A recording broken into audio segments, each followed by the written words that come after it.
Hello बच्चों, मैं हूं जैनेंद्र, आपका ऑनलाइन टीचर। आज जो मैंने टॉपिक लिया है वह है पूर्णांक, इंटीजर्स। मैं अपने पहले वीडियो में बता चुका हूं कि पूर्णांक क्या है। अब हम लोग एक एक करके चर्चा कर रहे हैं। यदि आपने पहले वीडियो नहीं देखा है तो देख लेंगे। पूर्णांक को हम लोग हमेशा ही सदा संख्या रेखा पर दिखलाते हैं, जैसे कि मैंने पिछले वीडियो में बताया था। एक संख्या रेखा लेते हैं जिसमें बीच में शून्य रखते हैं और दाहिना तरफ 1 2 3 4 5 6 और इस तरह से बढ़ते जाते हैं। बाएं तरफ -1 -2 -3 -4 और इस तरह से -5। तो ये जो सारी संख्याएं हैं वे सभी पूर्णांक कहलाती हैं। कभी कभी आप देखते होंगे कि जब पूर्ण संख्या को पूर्ण संख्या से घटाते हैं तो इसका परिणाम सदा ही पूर्ण संख्या नहीं होता है। जैसे देख लीजिए, जैसे मान लीजिए कि 5 में से 9 घटाना है तो हम लोग कंफ्यूजन में हो जाते हैं। जो प्राकृत संख्या पूर्ण संख्या पढ़े हैं, पूर्णांक नहीं पढ़े हैं, तो आप कंफ्यूज करेंगे कि 5 में से 9 कैसे घटेगा। तो जब छोटी संख्या से बड़ी संख्या को घटाते हैं तो हम लोगों को ऋणात्मक संख्या प्राप्त होती है। जैसे 5 से 9 घटा देते हैं तो हमें मिलते हैं -4। जब बड़ी से छोटी घटाते हैं तो पूर्ण संख्या प्राप्त हो जाती है। जैसे देखिए, 6 में से 5 घटाएंगे तो 1 प्राप्त होगी। 7 में से 6 घटाएंगे तो 1 प्राप्त होगी। 7 में से 5 घटाएंगे तो 2 प्राप्त होगी। ये सारी पूर्ण संख्या है। लेकिन जब छोटी से बड़ी संख्या घटानी होती है तो वो ऋणात्मक संख्या प्राप्त होती है। तो आपको ये जानना होगा कि जब छोटी संख्या से बड़ी को घटाएंगे तो एक ऋणात्मक संख्या प्राप्त होगी और वह संख्या कहलाती है पूर्णांक। जब छोटी संख्या से बड़ी संख्या को घटाएंगे तो ऋणात्मक संख्या प्राप्त होगी जो 1 से छोटी होती जाती है। ये देखिए, जैसे -4 है तो 1 से 0 से ये छोटी होती चली जाएगी। 0 से छोटी संख्या को दर्शाने के लिए हम लोग यहाँ पर लिख सकते हैं कि जब छोटी संख्या से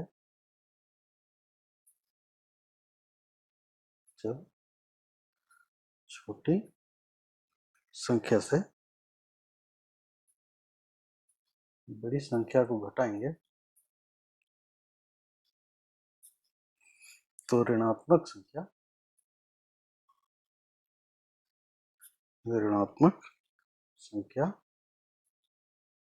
प्राप्त होती है,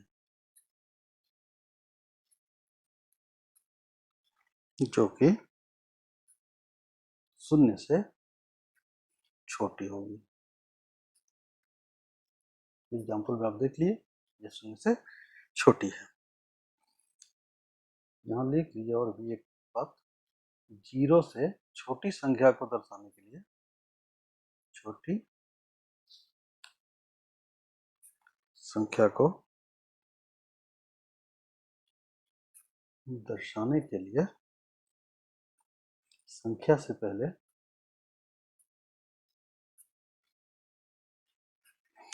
ऋण चिन्ह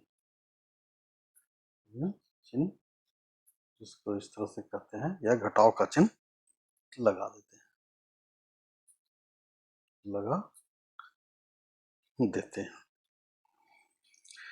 चलिए, तो जब किसी संख्या के पहले ऋण चिन्ह लग जाता है तो ये सारी संख्याएं ऋणात्मक संख्या कहलाती हैं।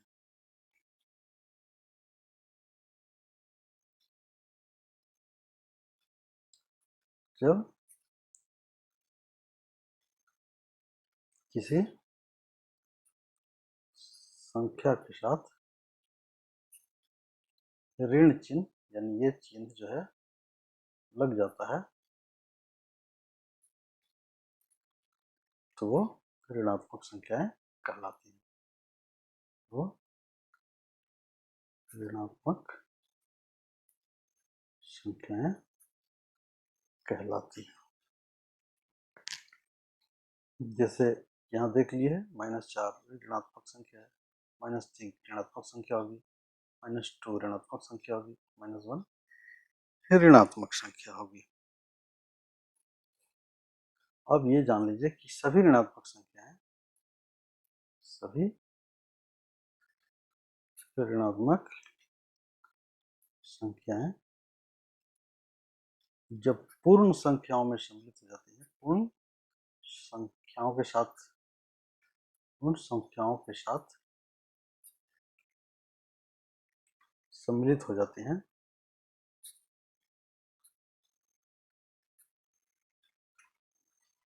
तो उन्हें पूर्णांक कहा जाता है। इसे अंग्रेजी में कहते हैं टीचर्स, पूर्णांक कहा जाता है। ये बहुत ही सिंपल है, आप पहले भी पढ़ चुके हैं। और पूर्णांक संख्याओं को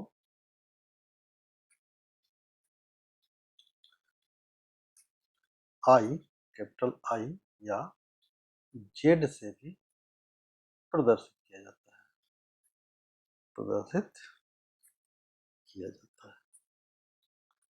अर्थात ये समझ लीजिए कि जेड और आई इक्वल टू, ये हम लोग संख्या रेखा पर ही दिखाएं ज़्यादा बढ़िया होगा।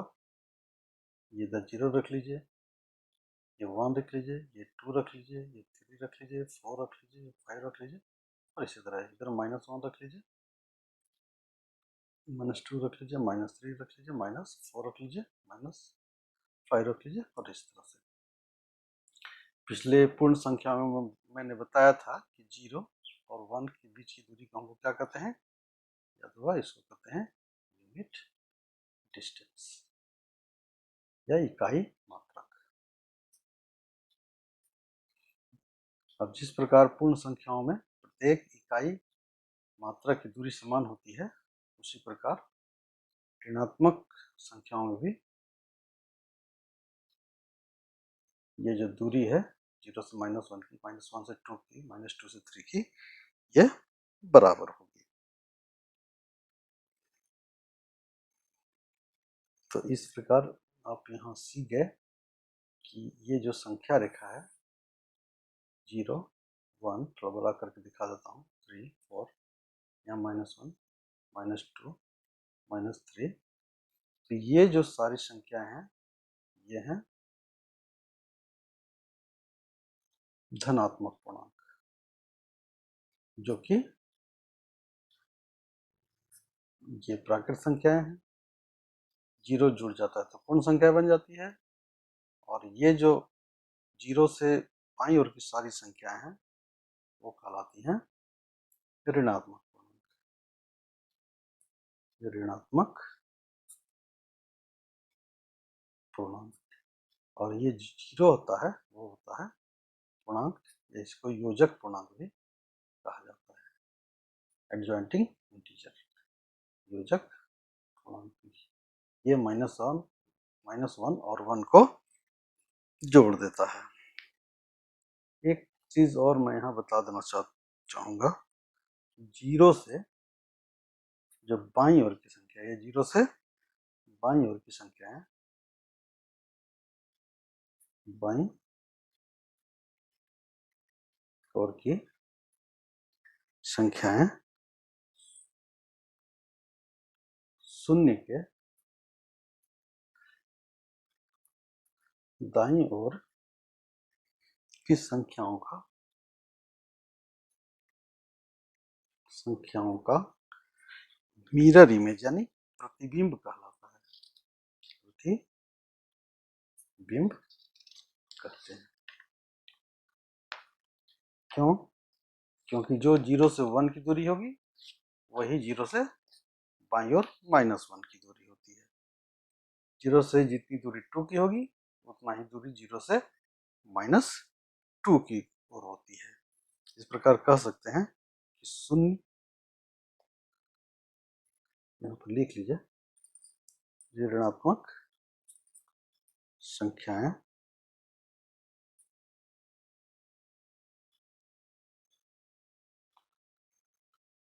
शून्य से धनात्मक संख्याओं के विपरीत दूरी पर होती है, विपरीत दूरी पर होती है। जैसे यहाँ समझ लीजिए कि जीरो से जितना दूर ये रहेगा उतना ही दूर ये -1 रहेगा, इसलिए ये जो 0 से 1 है उसका प्रतिबिंब 0 से -1 है। इस तरह से इसको दिखा सकते हैं। अब ये जो पूर्णांक हैं उनका दैनिक जीवन में बहुत उपयोग होता है। अक्सर हम लोग ऋणात्मक संख्याओं का प्रयोग करते हैं। जैसे उदाहरण मैं दे देता हूँ, अब कहीं लाभ की बात होती है, लाभ लिखना होता है तो हम लोग प्लस की लिखते हैं, और वही जब हानि हो जाती है तो उससे हम लोग माइनस साइन से दिखाते हैं। यानी जब हानि हो जाती है तो वो ऋणात्मक हो जाता है, जब लाभ होता है तो धनात्मक हो जाता है। उसी तरह से तापक्रम का जब बढ़ना दिखाते हैं, जब तापक्रम बढ़ता है तो हम लोग उसे धनात्मक चीज से दिखाते हैं, और तापक्रम जब घट जाता है, तापक्रम घट जाता है यानी बिलो जीरो हो जाता है, जीरो से नीचे चला जाता है, तो हम लोग कहते हैं माइनस। कभी कभी अत्यधिक ठंड के दिनों में सुने होंगे, तापक्रम कहा जाता है कि -5 डिग्री चला गया, -30 डिग्री चला गया, -3 डिग्री चला, इस तरह से। तो उसको दिखाने के लिए हम लोग ऋण चिन्ह का व्यवहार करते हैं, माइनस का व्यवहार करते हैं। उसी प्रकार से और उदाहरण ले लीजिए, समुद्र तल से ऊंचाई नापना हो, समुद्र तल से ऊंचाई को हम लोग किसे दिखाते हैं, प्लस से दिखाते हैं। और समुद्र तल से गहराई जब दिखाना होता है, समुद्र तल से गहराई को हम लोग माइनस से दिखाते हैं। ठीक है, तो आप समझ गए होंगे कि धनात्मक संख्याओं और ऋणात्मक संख्याओं और योजक पूर्णांक क्या है। चलिए अब हम लोग आगे आते हैं। तो इस प्रकार आप सीख गए कि जो पूर्णांक है वो 3 तरह के हैं, धनात्मक पूर्णांक, ऋणात्मक पूर्णांक और योजक पूर्णांक। अब आते हैं संख्या रेखा पर। संख्या रेखा पर पूर्णांकों का निरूपण बहुत ही सरल है। पूर्णांकों का निरूपण, क्योंकि सारी जो पूर्णांक होते हैं संख्या रेखा पर ही होती है, लेकिन हम यहाँ एग्जाम्पल देकर के बता देता हूँ। जैसे एग्जाम्पल ले लीजिए, +5 को दिखलाना है और -4 को संख्या रेखा पर दिखाइए। संख्या रेखा पर दिखाएं।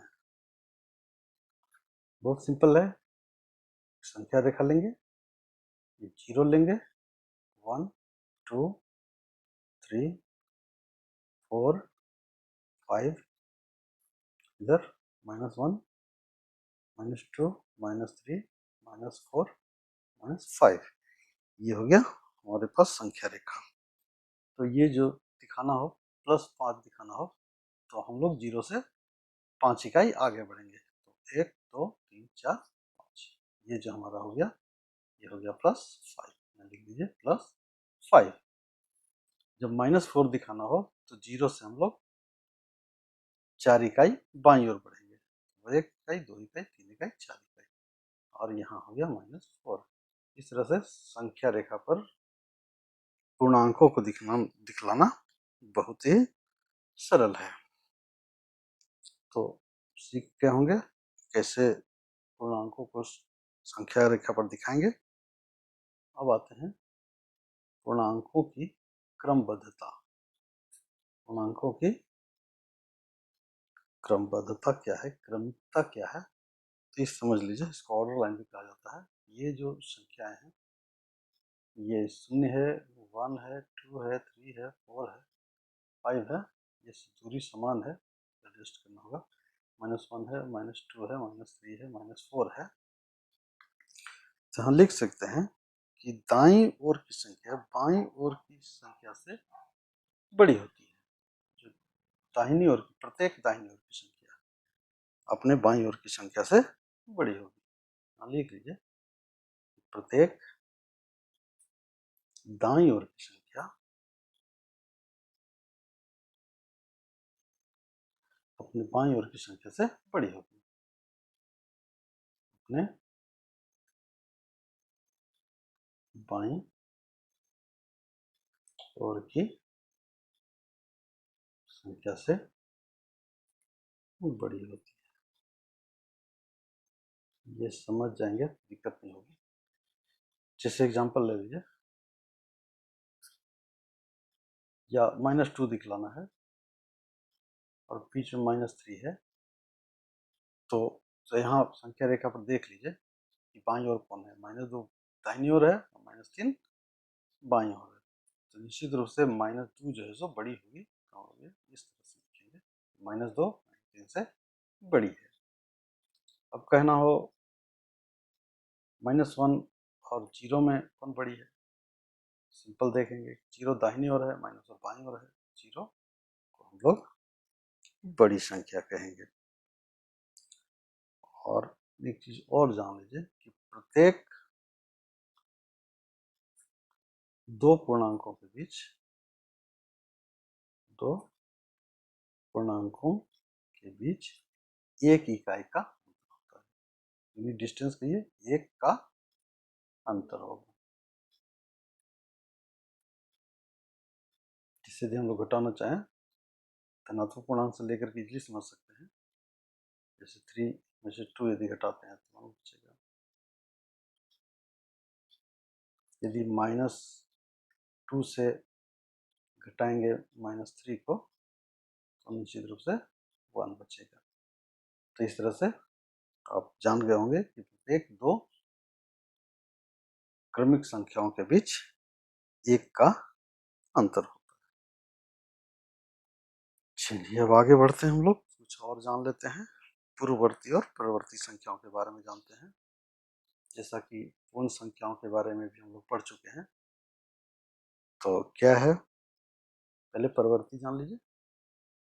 परवर्ती संख्या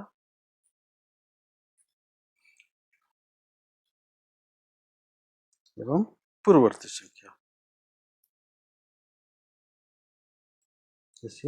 double C double S successor, इस संख्या को क्या कहेंगे, किसी भी पूर्णांक में यदि एक जोड़ेंगे, सिंपल सा परिभाषा इसका भी है, किसी भी पूर्णांक में एक जोड़ेंगे तो परवर्ती संख्या प्राप्त होगी। परवर्ती संख्या प्राप्त होगी। जैसे ले लीजिए,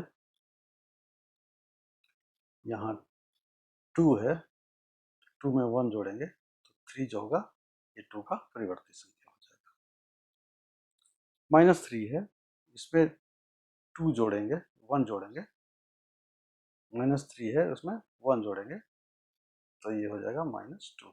यहाँ देखिए, ये -3 है, इसमें 1 जोड़ेंगे तो इसके बड़ी संख्या हो जाएगी, इसको कहेंगे परवर्ती संख्या। पूर्ववर्ती क्या होगा, इस तरह से पूर्ववर्ती संख्या, प्रीसिडिसर, प्रीडिसेसर। इसमें क्या करेंगे, किसी भी पूर्णांक से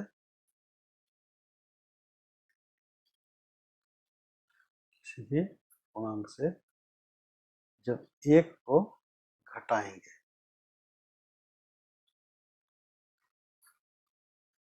तो पूर्ववर्ती संख्या प्राप्त होगी। पूर्ववर्ती संख्या प्राप्त होगी। जैसे देख लीजिए 4 में 3 घटाएंगे, 4 में 1 घटाएंगे तो 3 बचेगा, जो कि 4 से पहले है। 4 से पहले 3, 3 से पहले 2, 2 से पहले 1, 1 घटाते जाएंगे। 0 से यदि 1 घटाएंगे तो क्या हो गया, -1 आ जाएगा, जो कि पूर्ववर्ती संख्या है। तो पूर्णांकों का कह सकते हैं कि कोई अंतिम संख्या नहीं होगी और ऋणात्मक में भी कोई अंतिम संख्या नहीं होगी, घटते चला जाएगा।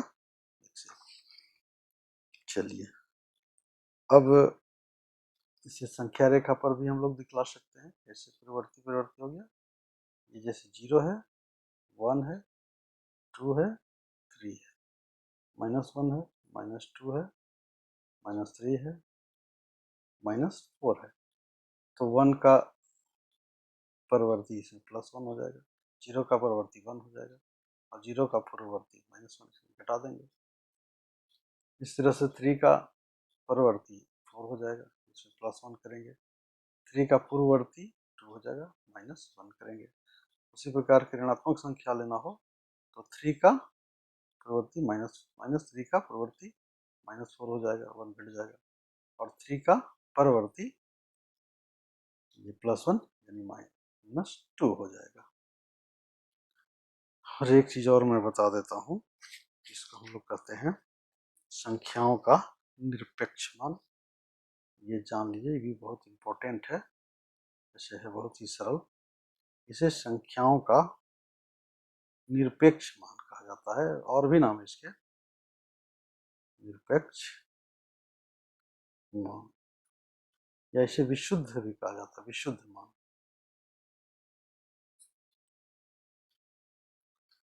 या इसे परम मान भी कहा जाता है। इंग्लिश में कहते हैं एब्सोल्यूट वैल्यू, एब्सोल्यूट वैल्यू। तो किसी भी संख्या का जो निरपेक्ष मान होता है उसका धनात्मक मान होता है। याद रखिएगा इसको, किसी भी, चाहे वो ऋणात्मक हो या धनात्मक हो, तो किसी भी संख्या का निरपेक्ष मान उसका धनात्मक मान होता है, उसका धनात्मक मान होता है। और इसे हम लोग दिखलाते कैसे हैं, जान लीजिए। इसे दो खड़ी लाइनों के बीच में रखते हैं, खड़ी लाइन, जैसे इस तरह से ये खड़ी लाइन है, ये खड़ी लाइन के बीच में हम लोग निरपेक्ष मान को रखते हैं। खड़ी लाइन ये बीच में रखते हैं। जैसे यहाँ +2 का वैल्यू रखा हुआ है, इसका मान क्या हो जाएगा, सिंपल 2 हो जाएगा। यदि यहाँ -2 भी रखें तो इसका निरपेक्ष मान 2 ही होगा, किसी भी संख्या का। जैसे -4 है, इसका निरपेक्ष मान पूछे तो क्या होगा, 4 होगा। याद रखना होगा आपको। -5 है, इसका निरपेक्ष मान क्या होगा, तो 5 होगा। अर्थात किसी भी ऋणात्मक संख्या हो या धनात्मक संख्या हो, उसका निरपेक्ष मान हमेशा धनात्मक होता है। तो आज के लिए इतना ही, और आप अपनी पाठ्य पुस्तक की प्रश्नावली एक्सरसाइज 3.1 से अभ्यास करेंगे, और कोई सवाल नहीं समझ आती है तो आप कमेंट करके पूछ सकते हैं। Thank you.